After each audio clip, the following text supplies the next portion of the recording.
آج 26 ذوالحجہ ہے۔ آج کے دن ہمارے عظیم حکمران جن کا نام امیر المومنین حضرت بڑے فاروق اعظم رضی اللہ تعالیٰ عنہ ہے، آپ کو آج کے دن زخمی کیا گیا۔ ابو لؤلؤ فیروز نامی ایک شخص تھا جس نے نماز کے دوران آپ کے اوپر حملہ کیا اور خنجر کے ذریعے 6 آپ کے اوپر وار کیے۔ آپ زمین پہ گر پڑے اور حضرت عبدالرحمن بن عوف رضی اللہ تعالیٰ عنہ کی نماز مکمل کی۔ زخم اتنے گہرے تھے کہ آپ چند دن صرف زندہ رہے۔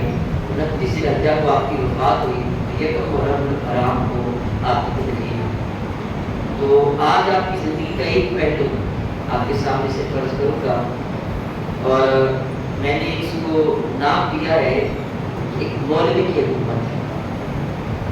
آج ہمیں یہ کہا جاتا ہے کہ جی مولویوں کا سیاست کے ساتھ کیا لینا دینا۔ تو یاد رکھیں، جب تک مولوی حکمران تھا، جب تک سیاست مسجد میں تھی، تو حکمران ابو بکر صدیق، عمر فاروق اعظم، عثمان غنی اور مولا علی شیر خدا جیسے تھے۔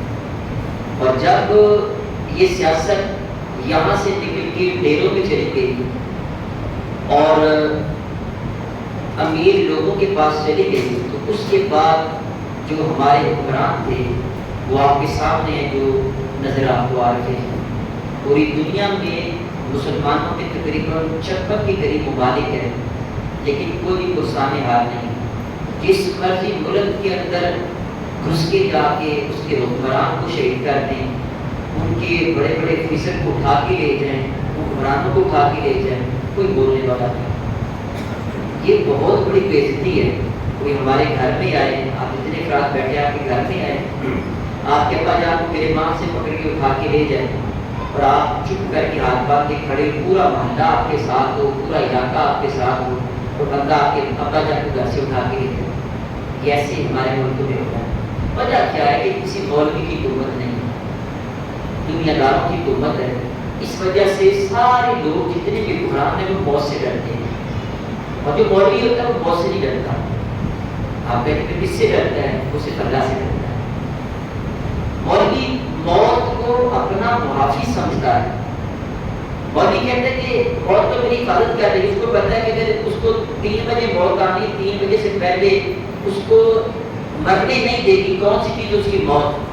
موت کسی اور کو قریب آنے نہیں دے گی، کیونکہ موت نے کہنا میں نے 3 بجے آنا، 3 بجے سے پہلے اس کی حفاظت میں کر رہی ہوں۔ بات کیا عزیز سامعین محترم، ایک مولوی کا عدل و انصاف کیسا تھا؟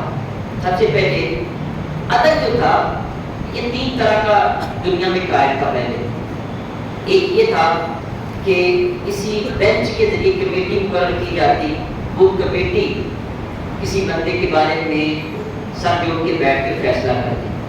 دوسرا طریقہ یہ تھا، اس دور کا کوئی جادوگر وہ اس کے بارے میں فیصلہ کرتا، وہ بھی قبول کر لیا جاتا۔ تیسرا طریقہ یہ تھا کہ وہاں چند ملک پر خاندانی معاشرتی جو جھگڑے ہوتے تھے، اس میں ثالثی کا کردار ادا کرنے کے لیے کسی کو حکم، فیصل یا جج مقرر کر دیا جاتا اور پھر وہ ان کے درمیان فیصلہ کرتا۔ عزیز سامعین محترم، یہ جو تینوں طریقے تھے، ان میں ایک چیز نمایاں یہ تھی، امیروں کے لیے قانون اور تھا، غریبوں کے لیے قانون اور تھا۔ جب کوئی امیر کسی شکنجے میں آتا تو بیک ڈور سے اس کا فیصلہ ہو جاتا، وہ چھوٹ جاتا، اور جو غریب جس کو ہم کمی کہتے ہیں، وہ اگر کوئی بیچارہ کسی جال میں پھنس جاتا تو پھر اس کے لیے کڑی سزا کا اعلان کیا جاتا۔ جبکہ یہ والا طریقہ کار ہمارے اسلام میں نہیں تھا۔ خود کریم آقا علیہ الصلوۃ والسلام شروع سے لے کر فیصلے کرتے ہیں، اعلان نبوت سے پہلے یہ حجر اسود خانہ کعبہ کی دیوار گر گئی، یہ جو حجر اسود اس کو بوسہ دیتے ہیں، یہ بھی اسی دیوار میں تھا، نیچے گر گیا۔ اب دوبارہ دیوار قائم کی گئی، اس حجر اسود کو اوپر رکھنا تھا، جھگڑا چل گیا، ہر قبیلے کا سردار کہتا میں رکھوں گا میں رکھوں گا۔ اب قریب تھا کہ تلواریں نکلتی، لوگوں نے کہا کہ سمجھدار لوگوں نے کہا صبح سب سے پہلے جو خانہ کعبہ آئے گا اس کو مقرر کریں گے، وہ اس کا فیصلہ کریں گے۔ تو اگلے دن صبح سب سے پہلے کہ امام علیہ السلام قدرتنا وہاں آئے، آپ نے کہا کہ چادر بچھا لو، اس کے اندر اس حجر اسود کو رکھ دو، اور پھر سارے جتنے بھی قبیلوں کے سردار کو سارے اس کو پکڑ لو۔ فرمایا اس کو اٹھاؤ. اٹھا کے جب وہاں حجر اسود کے قریب جا رکھنا تھا لے کے گئے, حضور صلی اللہ علیہ وسلم نے چادر سے پکڑا, اس کے اندر رکھ دیا. سب کو یہ فیصلہ بڑا پسند ہے, عدل کا نظام تھا. میرے امام کا صلی اللہ علیہ وسلم ساری زندگی عدل کا اتنا اپنی چرچا کر رہا. فرمایا جو انصاف اور عدل کرنے والے ہیں اللہ کے ہاں یہ ممبروں کے اوپر بیٹھے ہوں گے. یہ کوئی چھوٹا سا ہوتا نہیں ہے, اللہ کے ممبروں پہ بیٹھے ہوں گے. فرمایا کہ وہی لوگ ہیں جو اپنی رعایا, عام جو لوگ ہیں, وقت کا کونسلر بھی ہے اس کی بھی اگر رعایا ہے, اپنی رعایا کے ساتھ, اپنے اہل و عیال کے ساتھ, اور جس کا ان کو ذمہ دار بنایا گیا ہے ان کے ساتھ عدل و انصاف سے جو کام لیتا ہوگا وہ اللہ کے ممبر پہ بیٹھا ہوگا. پھر ایک حدیث میں اسی عدل و انصاف کے بارے میں فرمایا کہ اللہ تبارک و تعالیٰ کہ ہاں کل قیامت والے دن جب یہ آسمان ختم ہو جائیں گے اس وقت سایہ نہیں ہوگا لیکن اللہ کی عرش کا سایہ ہوگا. ان میں 7 بندے شامل ہوں گے, ان میں سے ایک عادل بادشاہ بھی ہوگا. بادشاہ ہزاروں لاکھوں اللہ کے ولیوں سے بھی زیادہ مقام رکھتا ہے اگر وہ عدل کرنے والا, انصاف کرنے والا. وقت کا غوث بھی اس کے سامنے ہاتھ باندھ کے کھڑا ہوتا ہے اگر وہ انصاف کرنے والا. یہ کوئی چھوٹا سا ہوتا نہیں, بادشاہ ہونا بہت بڑا مقام انسان کو ملتا ہے. تو اسی سامنے محترم حضور صلی اللہ علیہ وسلم ساری زندگی آپ نے عدل و انصاف خود بھی کیا اور آپ کے صحابہ نے بھی کیا. حضور عیسیٰ علیہ السلام کے دور میں ایک مرتبہ قبیلہ بنو مخزوم کی ایک عورت نے جس کا نام فاطمہ ہی تھا, اس نے چوری کر لی. تو انہوں نے سفارش کے طور پہ اسامہ سے کہا کہ جا کے حضور کی بارگاہ میں سفارش کر دیں کہ کریم آقا علیہ السلام کرم فرمائیں اور اس کو چھوڑ دیں, ہم سے پیسے لے لیں. تو کریم آقا علیہ السلام نے جیسے سنا آپ غصے کی وجہ سے رنگ آپ کا سرخ ہو گیا. فرمایا کہ سنو, اگر یہاں پر میری سگی بیٹی فاطمہ بنت محمد بھی ہوتی تو میں اس کا ہاتھ کاٹ دیتا. فرمایا کہ پہلی قومیں ہلاک اسی وجہ سے ہوئی ہیں کہ انہوں نے جب امیر کے حق میں فیصلہ کرنا ہوتا تو فیصلہ چینج ہو جاتا, جب کسی غریب کے حق میں فیصلہ کرنا ہوتا تو فیصلہ سخت کر دیا جاتا. ایسا نہیں ہوگا, ہاتھ کٹے گا سزا ملے گی. یہی عدل ہے, یہی انصاف ہے. میرے کریم آقا صلی اللہ علیہ وسلم نے عدل کے لیے ہمیشہ اپنے آپ کو سامنے رکھا, انصاف کے لیے. جب کریم آقا صلی اللہ علیہ وسلم دنیا سے رخصت ہونے لگے نا, اس سے پہلے کا تھوڑی دیر کا واقعہ ہے. آپ نے ایک فرمایا کہ جس نے کوئی بدلہ لینا ادھر ہی لے لے, آخرت میں جا کے بڑا مشکل کام ہو. آپ بھی ذرا ذہن میں رکھیے, انہیں ادھر جس نے لینا. ایک صحابی حضرت عکاشہ کھڑے ہوئے, صفے چیرتے ہوئے آگے آئے, جی حضور میں نے بدلہ لینا. صحابہ چونک اٹھے کہ یہ بدلہ لے گا. فرمایا جی بتاؤ کس چیز کا بدلہ. کہا ایک دفعہ آپ جہاد کے لیے صفے سیٹ کر رہے تھے, آپ کے ہاتھ میں چھڑی تھی, آپ نے میرے پیٹ پہ چھڑی ماری تھی, لہٰذا میں نے بدلہ لینا. حضور نے فرمایا جی لے لو. اچھا وہ چھڑی لائے گی تو پھر کہنے کا حضور جس وقت چھڑی میرے پیٹ پہ لگی تھی وہاں پہ کپڑے نہیں کہ کپڑے بھی اتارے, قمیض اتارے. حضور صاحب نے قمیض اتار دی. جب قمیض اتاری تو حضرت بادشاہ نے آگے بڑھ کے حضور کے جسم پہ بوسے لینا شروع کر دیا. حضور میں تو آپ کے جسم عقل کو چوم کر کے میں اپنے آپ کو جنتی بنانا چاہتا ہوں, آپ کے جسم کے ساتھ اپنا جسم لگانا چاہتا ہوں. تو دیکھیے انصاف کے لیے سرکار دو عالم سر نے خود بھی کیا. اب عزیز سامنے محترم, ایک مولوی کی جو حکومت ہے میں وہ آپ کے سامنے کچھ عرض کرتا ہوں. یہ جو مولوی تھا جس کا نام امیر المومنین حضرت عمر فاروق اعظم تھا, آپ کے دور اقدس میں نمایاں پہلو یہ تھا کوئی ایلیٹ کلاس نہیں تھی, اشرافیہ نہیں تھی, یعنی جس کو اپر کلاس کہتے ہیں, آرسٹوکریٹک کہتے ہیں, جگیردار نظام نہیں تھا. بالکل سادہ زندگی تھی. اور ایک نظام میں اگر گڈ گورننس کے لیے, حسن انتظام کے لیے, گڈ گورننس کے لیے حضرت عمر فاروق اعظم نے سب سے پہلے اپنا کردار پیش کیا. آج آپ بھی دیکھ لیں آپ کے پروٹوکول کیا ہیں, تو عمر فاروق اعظم کی زندگی دیکھیے گڈ گورننس کے لیے کیا ہے. حضرت عبداللہ بن عامر رضی اللہ تعالیٰ کہتے ہیں کہ امیر المومنین عمر فاروق اعظم آپ حج کے لیے روانہ ہوئے تو میں بھی آپ کے ساتھ, کوئی پروٹوکول نہیں. یا یہ نہیں کہ 50 گاڑیاں آگے 50 پیچھے, پتہ نہیں کہ وقت کا بادشاہ بیٹھا کس گاڑی میں ہے, بلٹ پروف گاڑی ہے یہ بھی نہیں پتہ ہے, اور پورا روڈ بلاک ہے, اور کسی کو وہاں چڑیا کو بھی پر مارنے کی اجازت نہیں ہے. اور اوپر سے کہتے نہیں کہ ہم اسلامی حکمران ہیں. کیسے تم اسلامی حکمران کہہ سکتے ہیں؟ کیسے تمہاری گندی زبان نے اپنے اسلامی حکمران کا نام اپنی زبان پہ لینے کے لیے تیار ہوتا؟ آپ جب حج کے لیے جا رہے ہیں عبداللہ بن عامر کہتے ہیں رستے میں کوئی پروٹوکول نہیں ہے، اور آپ کو پتا ہونا چاہیے 22 لاکھ مربع میل کے قریب آپ کی حکومت تھی، 22 لاکھ مربع، عراق، ایران، شام، مصر، یہ سارے آذربائیجان سارے آپ کے علاقے تھے۔ اس دور کی سپر پاور جو عراق، ایران ہے، جیسے آج کے دور میں امریکہ، جرمنی، برطانیہ وغیرہ ہے، اس دور میں یہ تھی۔ وہاں کی عورتیں آپ کو آپ کا نام لے لے کے اپنے بچوں کو ڈراتی تھی۔ اچھا جب آپ حج پہ جانے لگے تو کوئی پروٹوکول نہیں، پورے علاقے میں پتا تھا کہ امیر المومنین حج کرنے کے لیے جا رہے ہیں، لیکن کہیں کوئی پروٹوکول نہیں ہے۔ تو عبداللہ بن عامر کہتے ہیں آپ کے پاس ایک چادر تھی، ایک چمڑے کا ٹکڑا تھا، جہاں کہیں آرام کرنے کا وقت آتا اسی چادر کے ٹکڑے یا چمڑے کے ٹکڑے کو کسی درخت کی ٹہنی کے اوپر ڈال کے سائبان سایہ بن جاتا، اس کے نیچے آرام کرنا شروع کر دیتے۔ یہی آپ کا سفر تھا، یہی پروٹوکول تھا، اور آپ وہاں پہ حج کرنے کے لیے جا رہے ہیں، کوئی یہی کلاس نہیں تھی۔ پھر عزیز سامعین محترم، آج ہمارے یہاں ایک لفظ بولا جاتا ہے خادم اعلیٰ۔ آئے میں آپ کو بتاؤں خادم اعلیٰ کون ہوتا ہے تو کیسے ہوتا ہے۔ حضرت عمر فاروق اعظم اپنے ایران کے عہدیدار تھے، حضرت اخنف بن قیس رضی اللہ تعالیٰ عنہ، وہ بھی ادھر آپ کے پاس آئے ہوئے تھے۔ تو بیت المال جو سرکاری خزانہ ہے ان کا ایک اونٹ تھا، آپ کو سرکاری کوئی گاڑیاں ہوتی ہیں اور سرکاری چیزیں ہوتی ہیں، املاک ہوتی ہیں جن کو استعمال کرنے کی اجازت ہوتی ہے سرکاری لوگوں کو کام کرنے کے لیے۔ جب جہاد پہ جانا تو یہی اونٹ جاتے، جب کوئی سب سامان لے کے آنا ہوتا یہی لے کے آتے۔ آج ہمارے یہاں تو سرکاری جو املاک ہے وہ ایک ایم پی اے کا بیٹا گاڑی لے کے پہاڑوں میں جا کے وہ پانی کے اندر ڈال دیتا ہے، اس کو کیا لگے، وہ اس کا مال ہے، جیسے مرضی جائے۔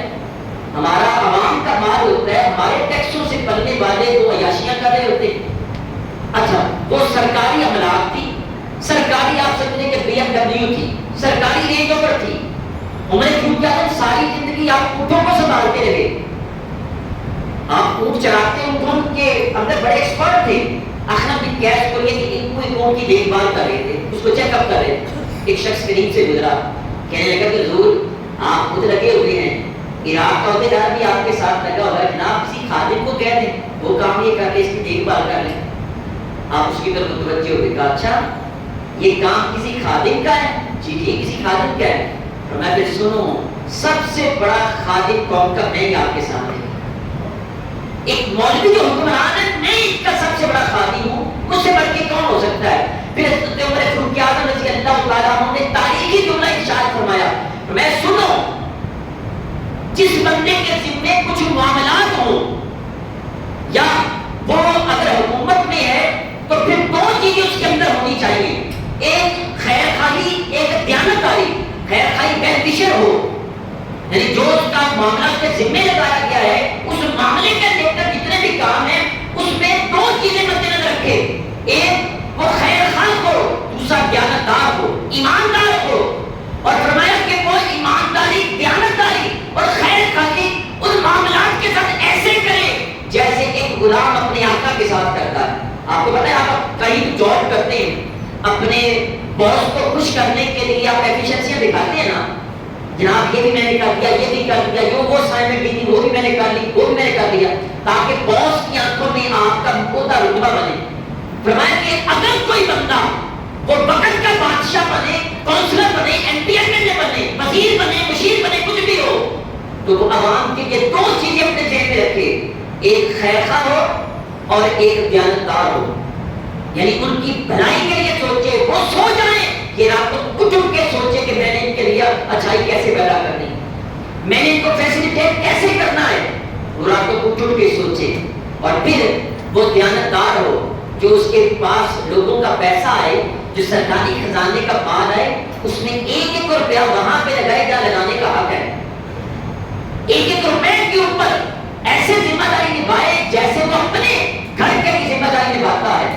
فرمایا کہ ایسا خادم اعلیٰ ہونا چاہیے، یہ خادم اعلیٰ ہوتا ہے۔ یہ ایک مولوی کی حکمرانی آپ کے سامنے سے کر رہا ہوں۔ اچھا پھر خیر خواہی کیسی؟ 18 ہجری کے اندر ایک دفعہ جس کو عام الرماد یعنی قحط کا سال قرار دیا گیا، آپ کا دور تھا، قحط پڑ گیا، اب ہر طرف بھوک کی بھوک نظر آ رہی تھی۔ حضرت عمر فاروق اعظم رضی اللہ تعالیٰ عنہ، جن کو میں نے کہا کہ مولوی کی حکومت تھی، آپ نے اپنے آپ کو باؤنڈ کر لیا. آپ نے کہا میرے اوپر لازم ہے. کون سا؟ میں کہ نہ تو آج کے بعد میں گوشت کھاؤں گا اور نہ ہی اچھے کپڑے پہنوں گا. فرمایا کہ دونوں چیزیں میرے اوپر جائز نہیں. زیتون کے تیل سے گزارا کرنا شروع کیا کہ میری عوام اگر بھوکی رہتی تو میں بھی بھوکا رہ کے دکھاؤں گا. میں بھی اپنے احتجاج کا ہوں. پہلے تو کوئی زیادہ نہیں تھے. اور پھر کہتے کہ آپ جب اس طرح زندگی بسر شروع کر دی کہ ہٹا سماتا ہر کر بھوکی دھوپ تھی تو ایک دن آپ کے پیٹ سے آوازیں آنی شروع ہوئی. میدا بھوکا رہ کے تو اسے آواز آئی تو آپ اپنے آپ کو مخاطب کر کے کہنے لگے جتنی مرضی آوازیں نکال تجھے برکن غذائیں تبھی ملیں گی جب تیری ساری عوام خوشحال ہو جائے گی. کیا ایسا احساس آج کے حکمران میں ہے؟ آج تو ہمارے یہاں 6 بچوں کو لے کے نہر میں اور چھلانگ لگاتی ہے اور یہ کہہ رہی ہوتی ہے کہ غربت کی وجہ سے میں اپنے بچوں کو مار رہی ہوں. کوئی باپ اپنے 7 بچوں کو بیوی کو کلہاڑی کے ساتھ مار دیتا ہے اور جب اس سے پوچھا جاتا ہے وہی یہی نکلتا ہے غربت کی وجہ سے. کوئی اپنی گاڑیوں کو آگ لگا رکھا, کوئی خودکشیاں کر کے ہیں. یہی ہمارا مولوی حکمران تھا. آج 8ویں کلاس کی کتاب کے اندر ان کا وہ جملہ موجود ہے. آپ فرماتے ہیں اگر کوئی چھپایا عراق کے اندر وہ مر گیا تو کل قیامت والے دن عمر سے پوچھا جائے گا عمر بتا تیری گورننس کہاں تھی, تیری حکمرانی کہاں تھی. ایک جانور تیری وجہ سے ایک دور میں مر گئی. آج جانور نہیں مر رہے, آج انسان فوت ہو رہے ہیں. یہ ایک مولوی کی حکومت تھی. میں آپ سے عرض کروں بڑا درد دل ہے. ہمارا ایک مثال بالکل مور کی طرح ہے. مور کہتے ہیں جب اپنے خوبصورت پروں کو دیکھتا ہے تو ناچنا شروع کر دیتا ہے. اس طرح وہ اپنے پر پھراتا ہے, وہ ہنستا ہے, ناچتا ہے. لیکن جب اپنے گندے پاؤں کو دیکھتے ہیں اس کے پاؤں تھوڑے سے برے ہوتے ہیں تو جب ان کو دیکھتے ہیں تو رونا شروع کر دیتا ہے. آج ہماری حالت بھی ایسی. آج ہم اپنے پاس اپنے ماضی کو دیکھیں, ایسے حکمران, ایسے مولوی حکمران, ہم بڑا فخر سے سر بلند کرتے ہیں. لیکن آپ 56 ممالک کے حکمرانوں کو دیکھیں, آج ہم پھر مور کی طرح پاؤں کو دیکھ کے روتے ہیں کہ یہ بھی ہمارا آج بھی مسلمان حکمران. عزیز سامعین محترم, ہمارے حکمران کیسے تھے؟ راتوں کی نیند اور وہ ایک ایک بندے کی خبر گیری کرتے تھے. حضرت عمر فاروق اعظم حضرت طلحہ رضی اللہ تعالیٰ عنہ کہتے ہیں کہ میں نے دیکھا کہ رات کے وقت آپ کسی کے گھر میں جاتے ہیں اور کافی دیر رکتے پھر وہاں سے واپس آ جاتے ہیں.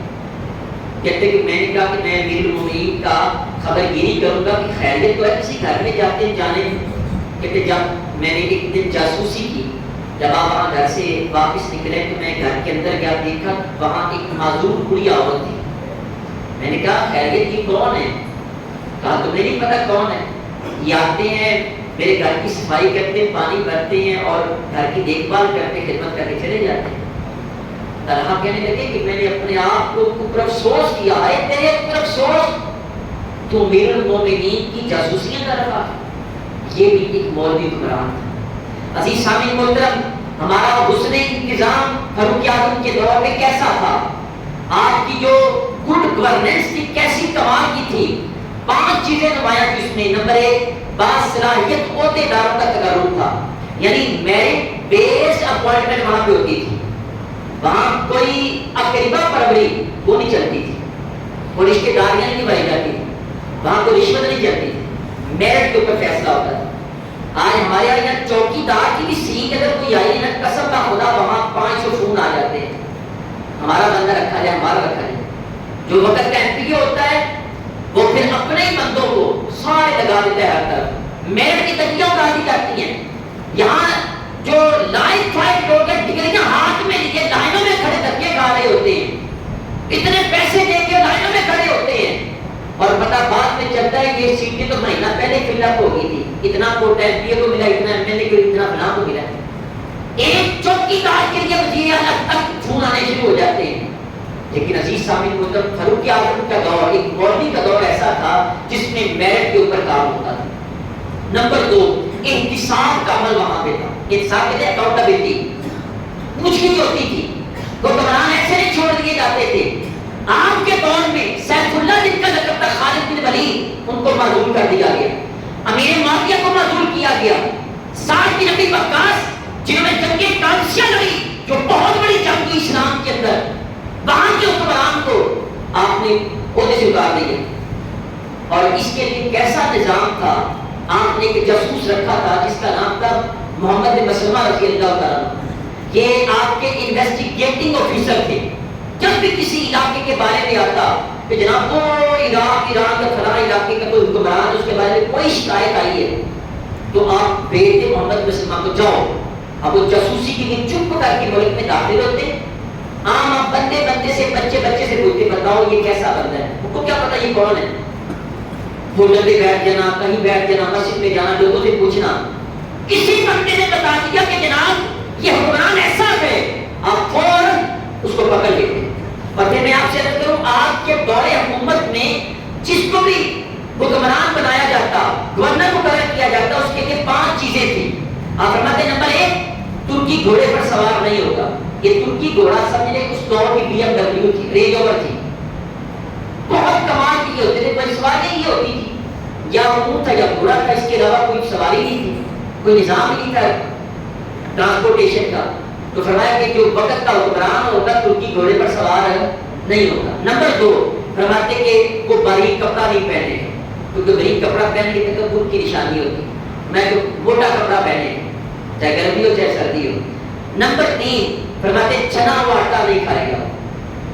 یہ چھانا جاتا ہے نا آپ کو, وہ دوسری چکیاں آتی ہیں پرانی جو دیسی چکیاں وہاں پہ چھان آتا ہے. فرمایا چھنا ہوا آٹا نہیں کھائے گا. پھر فرمایا نمبر 4 دروازے کے اوپر کوئی دربان گارڈ کھڑا نہیں کرے گا, کوئی وہاں پہ چوکیدار نہیں ہوگا. آج آپ کو پتا ہے کہ جتنے بھی چوکیدار ہیں ان سے جا کے کہا میں نے ملنا ہے جی صاحب میٹنگ میں ہے. کون سی میٹنگ ہے کوئی پتا نہیں. میں کوئی تمہارے آگے دروازے پہ دربار نہیں ہوگا. یہ مولوی کی حکومت کی بات کر رہا ہوں. نمبر 5 آپ فرماتے کہ حاجت مندوں کے لیے اس کا دروازہ 24 گھنٹے کھلا ہے.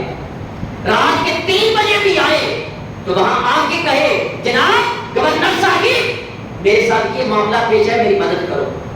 کسی کو کوئی جھجک نہیں ہوتی تھی, بنا جھجک وہ جا کے اپنی حاجت وہاں پہ پیش کرتا, اس کی پوری کی جاتی. میں یہ آسمانی باتیں نہیں کر رہا, انسانی باتیں کر رہا ہوں. اسی دنیا کی بات ہے.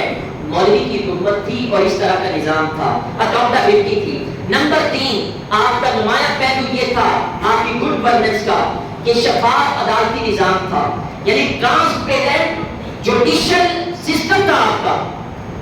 وہاں پہ جج کے لیے یہ لازم تھا وہ کسی سے تحفہ قبول نہیں کرے گا.